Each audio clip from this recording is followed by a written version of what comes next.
wassalamu ala Rasulillah wa ala alihi wa sahbihi wa ala la haula wa la quwwata illa billah. Al-Mukarramun yang sama kita muliakan, para asatidzah yang hadir, ada guru kita Ustaz Basani dan Sohibul Bait Sayyidi serta asatidzah lainnya, para sesepuh, ada Wasim, ada Wakomin, ada Wasiman, Wasamin, banyak wawa yang lain. Wabeni ada wabeni. Para pengurus majelis, ketua majelis dan staf, juga tim divisi yang lainnya, mudah-mudahan semuanya sehat. Jamaah sekalian yang hadir, mudah-mudahan pula Allah limpahkan berkah. Hadirin, alhamdulillah, puji syukur kita diberikan banyak nikmat. Shalawat salam semoga tercurah limpahkan ke hariban Nabi Sina Muhammad SAW. Mudah-mudahan kita jadi umat yang telah mendapatkan syafaat yaumil akhir. Allah berfirman, innal ladzina amanu wa 'amilus shalihati anna lahum jannat. Ketika bicara tentang iman, kaitannya selalu dengan amilus shalihat,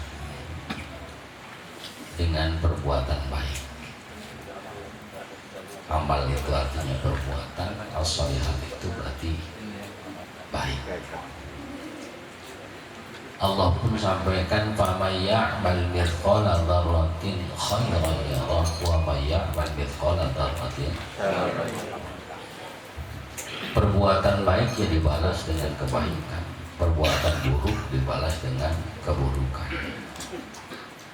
Jadi ada amal yang baik, ada amal yang tidak baik. Amal yang baik akhirnya jadi husnul khotimah. Husn itu baik, khotimah itu akhir, jadi meninggalnya baik. Kalau hidupnya isinya dengan amalan yang tidak baik, maka su'ul khotimah, akhirnya pun gak baik. Imam Baghawi dalam tafsirnya mengatakan begini, qala mu'ad al-amal salih, yang disebut amal yang baik itu alladzi fihi arba'atu asya', setidaknya ada 4 syarat amalan itu dianggap baik. Apa beliau katakan? Yang pertama, al-ilmu. Jadi orang yang berbuat dianggap perbuatannya baik harus ada ilmunya. Jadi ibadah itu yang kudu dasarnya ilmu. Talabul ilmi fardhatun ala kulli muslimin. Bahkan kata Nabi, menuntut ilmu itu wajib bagi setiap muslim. Persoalannya adalah untuk jadi punya ilmu, kan bahasa Arabnya alim. Ya mungkin sebagian orang udah rada telat. Jadi alim bagaimana? Jangankan sampai rumah, kelar ngaji Pak. kelar ngaji udah wallahu a'lam bishawab, al-fatihah udah kelar ilmu, udah lupa lagi. Untungnya kata Nabi, kun aliman au muta'alliman. Kalau rada berat jadi alim, jadi orang yang muta'allim, belajar. Majlis taklim berarti, majlis artinya tempat duduk, taklim berarti tempat belajar. Jadi majlis taklim itu berarti tempat belajar. Ada kemudian orang yang sudah sulit juga hadir di majlis taklim, entah karena sakitnya, entah karena masyghul, sibuknya, ya. Atau bisa jadi memang ketika dia hadir di pengajian sulit dengarnya, atau bawaannya ngantuk aja seperti itu. Pokoknya merem aja dah. Kan susah jadi muta'allim, jadi orang yang belajar susah. Untungnya muhibban, kalau nggak sanggup jadi orang yang belajar, paling tidak jadi orang yang demen sama belajar. Nggak belajar dia demen, hadir dia doang, hadir. Bukan karena belajar emang udah nggak sanggup belajar, tapi karena demen sama pengajian, itu udah bagian dari al-ilmu. Maka ulama kita menyampaikan bahwa ibadah seseorang itu agunannya apa agunan? Jaminan. Itu majlis taklimnya. 3 hal tadi, alimnya, muta'allimnya, muhibbannya. Alimnya nggak dapat, belajarnya nggak bisa, demennya. Maka seluruh ibadah kita yang meskipun kita lakukan itu nggak bagus, bahkan mungkin secara fikih, secara syariah belum dianggap, sebab kita demen tadi, minimal demen tadi, ibadah itu tetap diterima oleh Allah Subhanahu wa Ta'ala. Kita ingat bahasan fikih kita tentang Al-Fatihah. Nabi yang sampaikan, la sholata liman lam yaqra bi Fatihatil Kitab. Gak dianggap sholat ketika seseorang sholatnya gak baca Al-Fatihah. Tapi kan dalam kajian fikih itu, orang yang gak bisa baca Al-Fatihah kan boleh baca surah yang lain. Bahkan di akhir dari kedhaifannya, ketidakmampuannya, kelemahannya, dia boleh gak baca apapun kalau memang tololnya kebangetan. Kasar ya. Saking udah nggak bisa baca surah lain, zikir nggak bisa, diam aja, itu masih diterima. Tapi yang penting tadi harus ada minimal dia demen sama pengajian. Berkali-kali kita diingetin, meski nggak ngaji, jangan sampai ini perasaan hati nggak ada rasa itu, jangan sampai. Andai kita nggak ada sama sekali perasaan itu, ibadah kita mardudah, ditolak. Nah hadirin yang dirahmati Allah Subhanahu wa Ta'ala, jadi syaratnya ibadah dianggap amalan sholihan, perbuatan baik, itu harus ada yang namanya ilmunya. Tadi sekali lagi, kalau nggak ada ilmu, ya belajarnya. Kalau nggak ada belajarnya apa? Demennya. Karena jaminannya itu. Ulama kita sampaikan begini, andai kita hadir di malam Rabu atau malam apalah biasa kita ngaji, cuma kebetulan di malam Rabu, kita hadir di malam Rabu, maka besok itu ibadah kita belum diterima.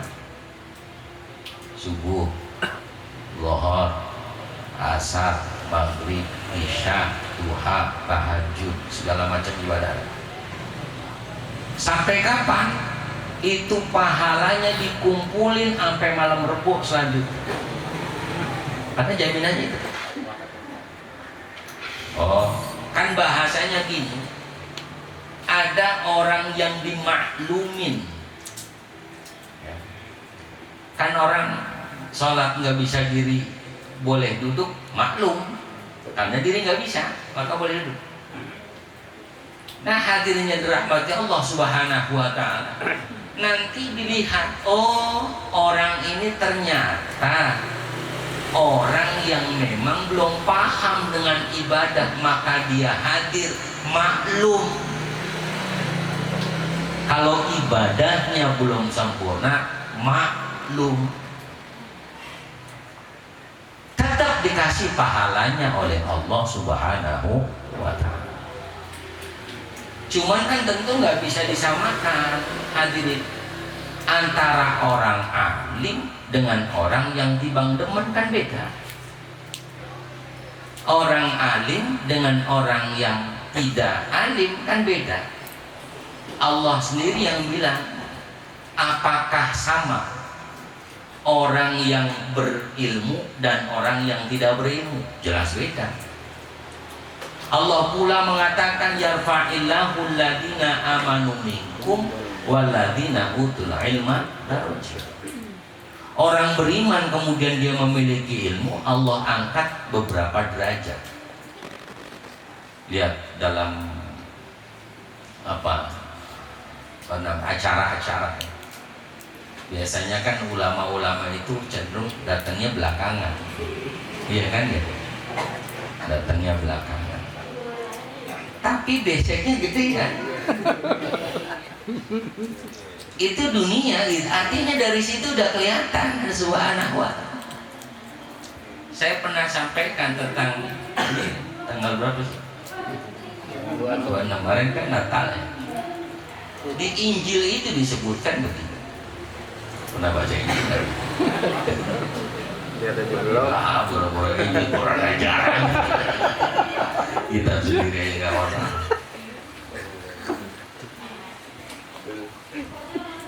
Kata Yesus, kita sebut Nabi Isa,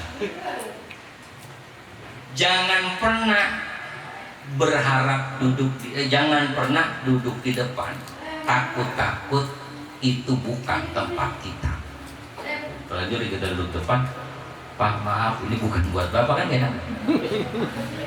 Maka duduklah di belakang karena bisa jadi tempat kita adalah di depan. Orang lain mau duduk di manapun ketika tahu jangan di sini duduknya, di luar kayak gimana? Mesti suruh di depan itu subhanahu wa ta'ala. Umum kita tahu di depan atau di panggung dah. Lagi acara di panggung rapat tuh orang. Rapat, udah nggak ada tempat untuk duduk. Tapi kalau alim yang nyampe otomatis renggang hadirin. Ya, minggir. Bahkan itu yang merasa dirinya kurang tapi alim turun dari panggung. Disediakanlah buat yang alim itu subhanallah. Kayak jangan dari orang tolong. Ribet. Jadi ma'asyiral hadirin yang dirahmati Allah SWT, itu diangkat. Untungnya nih, kalau bahasa guru-guru kita, kalau nggak jadi alim, setidaknya bau-bau orang alim. Bukan orang alim bau ya. Bau-bau orang alim. Orang hadirin yang dirahmati Allah Subhanahu wa ta'ala, umum kita tahu supirnya kiai itu sangat dihormatin sama panitia supir ini. Padahal bisa jadi itu supir baca kagak bisa, cuman bisa nyupir doang. Cuman gara-gara dia bau-bau alim, Allah kasih hormat juga kepada. Ini ma'asyiral hadirin yang dirahmati Allah Subhanahu wa ta'ala. Maka bicara amalan sholihan, perbuatan baik, mau tidak mau syaratnya dengan ilmu, minimal dekat-dekat dengan orang berilmu. Dekat-dekat dengan orang berilmu. Ma'asyiral hadirin yang dirahmati Allah Subhanahu wa ta'ala. Cukup apakah dengan itu ibadah kita diterima oleh Allah? Belum tentu. Sebab amalan solehan yang selanjutnya itu dianggap sebagai amal soleh, ya, perbuatan baik ketika an-niyatu ada keinginan. Niat penting. niatul mukmin khairum min amali. Bahkan niatnya orang beriman itu lebih kuat, lebih baik dari perbuatannya. Pengen aja dulu. Apa sih niat itu? Kalau secara lughawi bahasa al-qasdu, sengaja. Kalau secara syariat itu yang namanya niat, istilah itu adalah keinginan yang berbarengan dengan perbuatan. Itu namanya niat. Jadi ada keinginan dibarengin dengan perbuatannya, itu niat. Kalau nggak berbarengan azam namanya, pengen doang. Saya sering kali sampaikan, misalnya malam jam segini, ya kita ntar malam tahajud, itu belum niat, azam. Tapi udah bangun nih, tahajud, wudu. Habis wudu nggak jadi salat tahajud sebab alasan macam-macam. Mungkin dingin, mungkin takut, atau mungkin karena sholat kita sekamar sama bini lagi jabrah aja misalnya, ya gitu ya, akhirnya nggak tahajud, maka itu tetap masih dapat sholat tahajud, dapat pahala sholat tahajud. Kenapa? Apa? Niatnya berbarengan dengan perbuatannya. Jadi kalau misalnya malam Rabu kita niat mau berangkat aja, udah berangkat dulu, tahu-tahu ditelepon, ngerti? Ada objek kan ini, misalnya, kan galau dong, ya, dia minggir cari musola, sholat istikharah. Sholat istikharah. Kelar jam 11, ngaji nggak? Enggak lah, udah pulang. Paling tidak niat ngajinya udah ada, dapat pahala ngaji, obyekan kagak, ngaji kagak. Ada soalnya, jadi ada niatan itu tetap dapat pahala. Jadi amal saleh itu syaratnya haruslah ada niat, artinya keinginan, kepengenan. Ma'asyiral hadirin yang dirahmati Allah Subhanahu wa ta'ala, jangan sampai kemudian urusan-urusan keburukan kita kepengenannya kuat, tapi urusan kebaikan malah kepengenannya lemah. Judi pengennya kuat itu keinginannya, tapi sedekah lemah keinginannya. Ini bahaya. Ya Subhanahu wa ta'ala. Apalagi mampir ke rumah janda semangat banget, mampir ke rumah kiai segan banget, ini bahaya.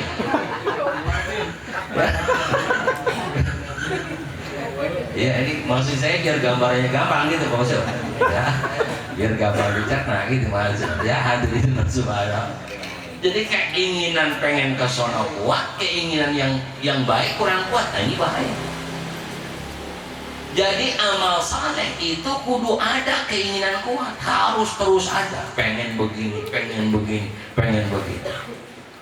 Termasuk awas, misalnya urusan haji saja. Jangan sampai ada urusan lemah ya, kapan bagaimana mau haji, duit dari mana, ini jangan. Nggak boleh, harus ada. Insya Allah saya pengen berangkat haji. Urusan berangkat nggak mau, urusan ntar. Bagaimana setoran itu mah. Ini hadirin yang dirahmati Allah Subhanahu wa ta'ala. Jadi harus ada keinginan kuat. Orang yang punya niatan, maka amal kebaikannya dianggap betul-betul amal kebaikan. Amal kebaikan tanpa ada keinginan yang kuat, agarnya cenderung orang yang lemah keinginannya gampang tergoda dengan perkara-perkara duniawi. Hadirin yang dirahmati Allah Subhanahu wa ta'ala, maka saya kira wajib setiap orang itu punya keinginan untuk berbuat baik. Setiap orang harus ada keinginan untuk berbuat baik.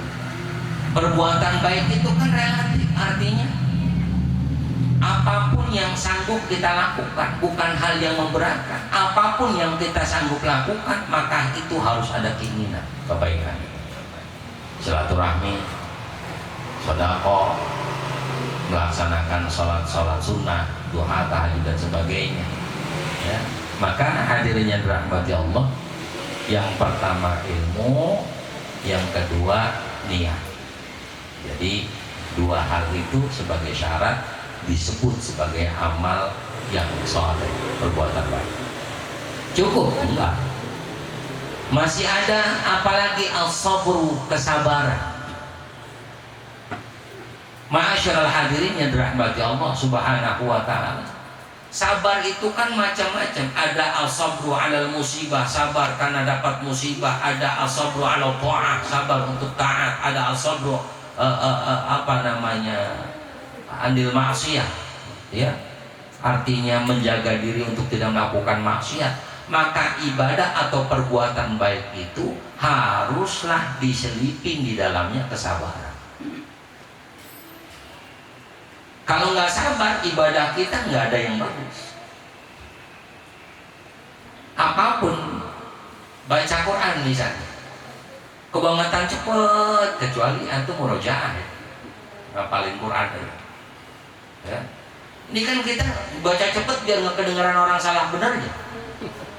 Baca cepet kayak gitu. Nah ini Allah Subhanahu wa ta'ala, maka itu bukan amalan saleh, bukan perbuatan baik. Ngaji yang buah pengennya cepat pindah aja, pindah pengajian. Udah nggak mau ngaji maksudnya. Nah ini kan bahaya. Ada Subhanahu wa ta'ala. Jadi kalau bisa tuh yang namanya ngaji, enakin aja dalam artian bisain aja dulu, mahirin aja dulu. Buat mahir diri baru pindah. Nah hadirin yang dirahmati Allah Subhanahu wa ta'ala, saya sering banget kalau bicara yang buah ya, kalau bicara yang buah kan kadang-kadang kita yang ngatur guru, bukan guru ngatur kita. Kita nanya sama guru, ini pindah, guru gak enak bilangnya, pindah dah. Ya, iya udah gitu diselipin rokok lagi, udah pindah aja. Ya, apa hadirin yang dirahmati. Jadi as-sabr itu penting, sabar itu penting dalam ibadah. Kayak begini gitu. Walaupun seminggu sekali ini kan kalau nggak pakai kesabaran, ya Allah, susahnya masya Allah. Ukurannya kayak apalagi sekarang, duit langka, urusan bererol, ya kan? Ya Allah hadirin, itu langka berat banget rasanya. Ya, orang kan paling tidak orang yang bahasa kita stres deh ya. Ya stres dengan urusan banyak ini. Paling enak udah rebahan. Ya, ngopi, makan udah itu doang. Enggak perlu apa-apa, ngaji udah segan banget. Udah segan banget. Ya, apalagi bangunan belum jadi. Ya, hadirin subhanahu wa ta'ala, ma'asyiral hadirin yang dirahmati Allah Subhanahu wa ta'ala. Jadi, tapi karena kesabaran, maka itu dianggap amalan sholihah. Dianggap perbuatan baik oleh Allah Subhanahu wa ta'ala. Jadi ma'asyiral hadirin yang dirahmati Allah Subhanahu wa ta'ala, jangan sampai kita urusan yang lain sabar, tapi urusan maksiat kan kadang-kadang kesabaran kita lebih kuat di urusan maksiat. Maaf ya, orang main judi sabar banget dari habis maghrib sampai ketemu johor masih sanggup ya. Itu sampai sebegitu, dikata apa kek sabar, bininya maki-maki sabar dia. Tapi kalau urusan ibadah nih, banyak sekali kita kadang-kadang sekali waktu kita ngaji, ada teman ngomong tumben ngaji, itu sakit hati rasanya. Kalimat tumben itu kan bahaya, hadirin subhanallah. Ya, trauma nggak ngaji-ngaji lagi tuh, ada 40 tahun. 40 tahun. Ya, Masya Allah, subhanallah. Maka perlu kesabaran itu harus ada. Bang Benny cuek kan kita tahu. Masya Allah, Allah subhanahu. Dan terakhir, yang terakhir. Apa yang terakhir? Wal ikhlasu. Ikhlas.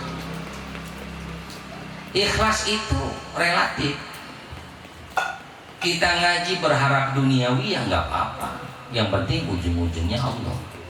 Ngapa ngaji? Biar punya teman, nggak apa-apa. Ngapa ngaji? Biar ini.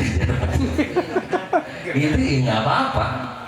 Tapi kan ujung-ujungnya Allah. Ya jarang orang ngapa judi? Karena Allah.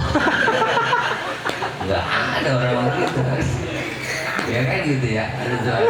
Ngapa nongkrong di kafe ya jikrumo. Ya. Jadi masyarakat azwar. Jadi kalau ujung-ujungnya Allah itu kita nggak apa-apa, bertahap dekat Allah nggak masalah. Kita ngaji, kenapa ngaji? Gak enak diajak kamu nggak ikut nggak enak, nggak apa-apa. Ini ya udah. Maka ada orang yang minta selamatan ketika bangun usaha baru, ya. Nggak ada yang selamatan. Kalau ditanya kenapa harus selamatan, ya syukuran, ya supaya warung ramai ini dan sebagainya. Kan urusan itu nih. Apakah itu ikhlas? Ikhlas. Itu ikhlasnya standar kita. Kalau ikhlas lebih tinggi lagi nggak ngarepin apa-apa. Ini sering saya sampaikan. Ikhlas paling tinggi itu cuma pengen dekat dengan Allah. Dikasih kek, enggak kek, surga kek, neraka kek, nikmat kek, enggak kek. Pokoknya senang terus. Yang penting dekat Allah. Ya, kalau urusan kita kan nggak gitu, masih jauh sama tange kita urusan ke situ. Ya, Bang Martin kalau ditanya misalnya, Bang Martin sholat, alhamdulillah sholat. Kalau habis sholat terus mati dimasukin neraka, mau kan belum tentu mau. Tapi kalau kekasihnya Allah, nggak apa-apa, yang penting dekat sama Allah. Tuh, udah jauh, masih tange kita mah. Ya, ansubhanahu wa ta'ala. Kadang-kadang kita habis begini misalnya nih, habis Bang udah capek, enggak dibayar misalnya kan. Ya. Jadi kalau misalnya Bang Martin ngarepin karena ini masang sound dan sebagainya, enggak apa-apa. Ikhlas aja. Masih ikhlas. Ya memang ikhlasnya tingkatnya segitu. Ntar naik lama-lama. Kalau mau masang pisang nggak ada yang bayar pisang gitu. Hadirin jenderal Allah Subhanahu wa ta'ala. Jadi ikhlas kita ya bertahap. Jadi 4. Ilmu, apa?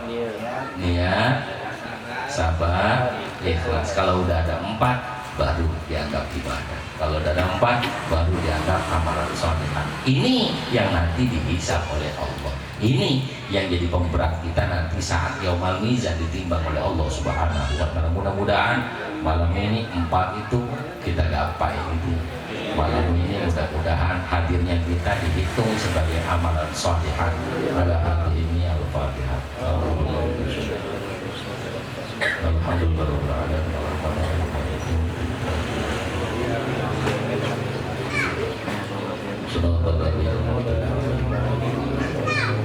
Ya Arhamar Rahimin, Ya Arhamar Rahimin, Ya Arhamar